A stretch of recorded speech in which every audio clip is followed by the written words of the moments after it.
Hello दोस्तों, जब market में कोई ब्रांड एक इनोवेटिव प्रोडक्ट लॉन्च करता है जो एक इंस्टेंट हिट बन जाए, तो कंपीटिंग कंपनीज कोशिश करते हैं एक सिमिलर प्रोडक्ट निकालने का। एग्जाम्पल, जब एसिक्स ने निम्बस 25 को पूरी तरह ओवरहॉल किया मैक्स कुशनिंग देने के लिए, तो रनर्स का रिसेप्शन काफी पॉजिटिव था।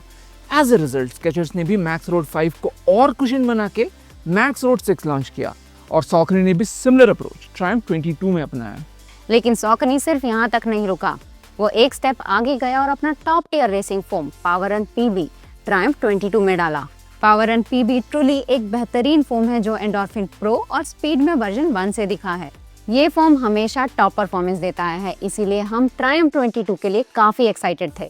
पर लॉन्च इंटरव्यूज में सॉकनी ने मेंशन किया है कि इस पावर एंड पीबी को इन्होंने as a daily trainer foam tune किया है जो लंबा चले। ट्रायम्फ 20 और 21 हमारे फेवरेट डेली ट्रेनर्स रहे हैं, तो क्या ट्रायम्फ 22 इनसे भी बेहतर है, या सॉकनी ने मैक्स कुशनिंग के चक्कर में एक ऑलरेडी अच्छे शो की बैंड बजा दी? इसके बारे में आगे बात करेंगे। डिस्क्लेमर, शो हमने खुद से परचेज किया है और इस पे 60 किलोमीटर तक के रन्स कर चुके हैं। शुरू करते हैं इसके स्टार्टिंग फीचर्स के साथ। मैं हूं सिद्धार्थ, मैं हूं अनु और आप देख रहे हैं जॉगर जर्नल।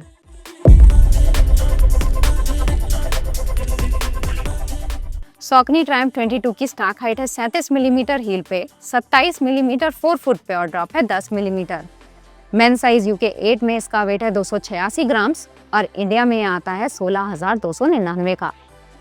अपर बना है डुअल लेयर्ड इंजीनियर्ड मैश का। मिडसोल में है power and PB Ortholite sock liner के साथ और आउटसोल में XT 900 कार्बन रबर का इस्तेमाल हुआ है। अब शुरू करते हैं लाइक से और पहला होगा कुशनिंग। जो स्ट्रैटेजी सॉकनी ने अपनाया है ट्रायम्फ 22 को एक्सट्रीमली कंफर्टेबल बनाने का, उसका शुरुआत होता है मिडसोल से। पावर एंड पीबी इस शू में एंडोर्फिन सीरीज के मुकाबले डेंसर है, लेकिन इसे मॉडरेटली सॉफ्ट कहेंगे, सुपर सॉफ्ट नहीं, निम्बस 26 की तरह। स्टैक पिछले वर्जन से सेम रखा गया है, लेकिन फोम का वॉल्यूम डेफिनेटली ज्यादा है।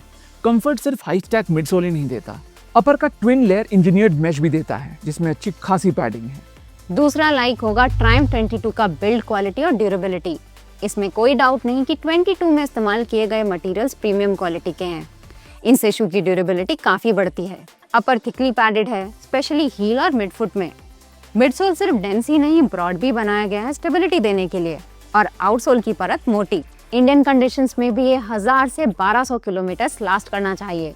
अब बारी आती है डिसलाइक्स की, और जो फैक्टर इस वर्जन का सबसे एक्साइटिंग एस्पेक्ट बनने वाला था, वही है पहला डिसलाइक, पावर एंड पीबी। सॉकनी ने इस फोम को डेली ट्रेनर के पर्सपेक्टिव से ट्यून किया। एज ए रिजल्ट ये सिर्फ डेंस ही नहीं, इससे कोई बाउंस नहीं मिलता। पावर एंड पीबी एक बहुत ही हल्का और एनर्जेटिक फोम है। ट्रायम्फ 22 में ये दोनों सेंसेशन नहीं मिलते। हमें इनिशियली लगा कि शायद प्लेट नहीं होने के कारण ये उतना लाइवली नहीं लग रहा, लेकिन हरिकेन 24 जिसमें आप पावर एंड पीबी ही पाएंगे, इससे सिग्निफिकेंटली ज्यादा पंच देता है, राइड एंजॉयबल लगता है। दूसरा डिसलाइक होगा कि शू थोड़ा ज्यादा ओवरबिल्ट है। ट्रायम्फ 20 और 21 well balanced cushion daily trainers थे। 22 का हर एलिमेंट एक्सट्रीम लेवल पे है। शू को वाइड बनाया है स्टेबिलिटी बढ़ाने के लिए, लेकिन इस कारण ये बल्की लगता है और वेट भी कुछ ग्राम्स बढ़ा है। थिक अपर की ब्रीदेबिलिटी कुछ खास नहीं है और लॉन्गर रन्स पे स्वेट अब्सॉर्ब करता है। बारिश का मौसम है, 1-2 रन्स पे शू भीग गया और बहुत हैवी हो गया पानी सोक करने के कारण। आउटसोल से भी थोड़ा रबर शेव किया जा सकता था। अब हम शू के 3 मेजर कंपोनेंट्स अपर, मिडसोल और आउटसोल को रेट करेंगे अपने एक्सपीरियंस के बेसिस पे। शुरू करते हैं अपर से। अपर का फिट वाइडर एंड पे आएगा। स्पेशियस अपर रेगुलर के साथ साथ वाइडर फीट भी अकोमोडेट कर सकता है। लॉकडाउन भी सुपर सिक्योर है, पर ब्रीदेबिलिटी इसका वीकनेस होगा प्लश होने के कारण। अपर को देंगे 3 आउट ऑफ 5। मिडसोल पिछले वर्जन से डाउनग्रेड है। 21 का पावर एंड प्लस एक बैलेंस प्रोवाइड करता था कुशनिंग एंड एनर्जी रिटर्न का। 22 में सिर्फ कुशनिंग मिलता है। हील स्ट्राइकर्स इसे ज्यादा सॉफ्ट पाएंगे। 4 फुट स्ट्राइकर्स को ये थोड़ा फर्म लग सकता है 10 मिलीमीटर ड्रॉप और डेंस मिडसोल के कारण। वर्सेटिलिटी जो पिछले ट्रायम्फ्स की स्पेशलिटी थी, वो अब नहीं रही। ये स्लो, इजी, लॉन्ग रन्स पे ही सही लगता है। पेस पिक करते वक्त कम्बरसम लगा। इन्हीं रन्स के लिए ऑलरेडी बेहतर शूज है मार्केट में, जैसे निम्बस 26 और आदि स्टार 3, जो चीपर भी हैं। मिडसोल को देंगे 7 out of 10। XT 900 carbon rubber का ग्रिप कभी भी मार्केट लीडिंग नहीं था, लेकिन साल दर साल ये इंप्रूव हो रहा है। पहले के मॉडल्स वेट कंडीशंस में स्लिप होते थे। लेटेस्ट XT 900 गीले रोड्स में भी थोड़ा बहुत पकड़ देता है, ऑल्दो और इम्प्रूवमेंट की जरूरत है ऑल टेरेन रबर बनने के लिए।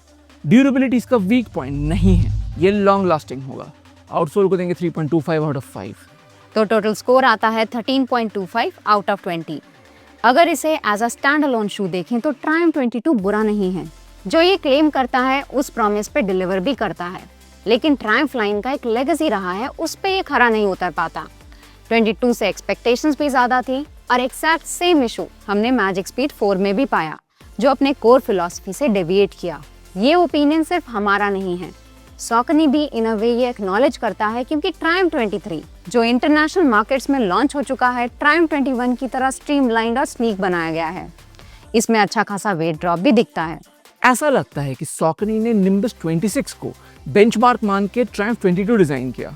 निम्बस 26 पिछले तीनों वर्जन्स 25, 26 और 27 में आर्ग्यूएबली सबसे अनसैटिस्फैक्टरी रहा है। अपर थिक, स्नग है और मिडसोल को 25 से फर्मर रखा गया है। सिमिलर इशू ट्रायम्फ में भी है, लेकिन निम्बस का एडवांटेज होगा सेल प्राइस, जिससे compete करना बहुत ही मुश्किल है। सॉकनी का ही एक शू हम इसके ऊपर रेकमेंड करेंगे, हरिकेन 24। ऑन पेपर ये स्टेबिलिटी इशू है, यानी उन रनर्स के लिए जो प्रोनेट करते हैं, लेकिन हर न्यूट्रल रनर को ये पसंद आएगा।